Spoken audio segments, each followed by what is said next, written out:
दोस्तों, एक दफ़ा एक मुल्क का बादशाह बीमार हो गया। जब बादशाह ने देखा कि उसके बचने की कोई उम्मीद नहीं, तो इसने अपने मुल्क में ऐलान कर दिया कि वो अपनी बादशाहत इसके नाम कर देगा, जो इसके मरने के बाद इसकी जगह एक रात कब्र में गुजारेगा। सब लोग बहुत खौफजदा हुए और कोई भी ये काम करने को तैयार न था। इसी दौरान एक मजदूर, जिसने सारी जिंदगी में कुछ जमा न किया था, इसके पास सिवाय एक गधे के कुछ न था।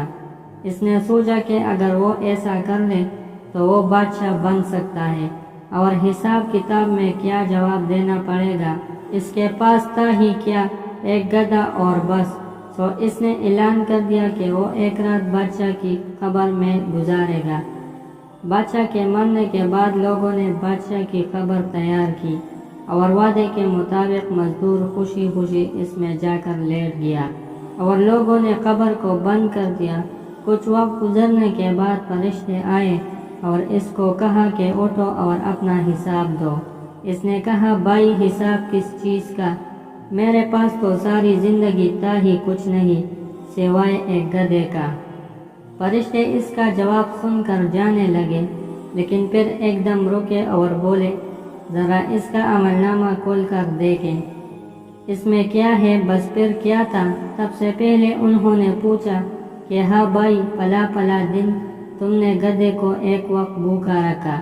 इसने जवाब दिया, हाँ, पूरी तौर पर हुक्म हुआ कि इसको 100 दुर्रे मारे जाए। इसकी खूब धुलाई शुरू हो गई। इसके बाद फिर फरिश्तों ने सवाल किया, अच्छा ये बताओ, पला पला दिन तुमने ज़्यादा वज़न लाद कर इसको मारा था? इसने कहा कि हाँ। फिर हुक्म हुआ कि इसको 200 दुर्रे मार दिया जाए। फिर मार पड़ना शुरू हो गई। गर्ज ये कि सुबह तक इसको मार पड़ती रही। सुबह सब लोग इकट्ठे हुए और खबर कुशाई की ताकि अपने नए बादशाह का इस्तकबाल कर सके। जैसे ही उन्होंने खबर खोली तो इस मजदूर ने बाहर निकलकर दौड़ लगा दी। लोगों ने पूछा, बादशाह सलामत किधर जा रहे हो?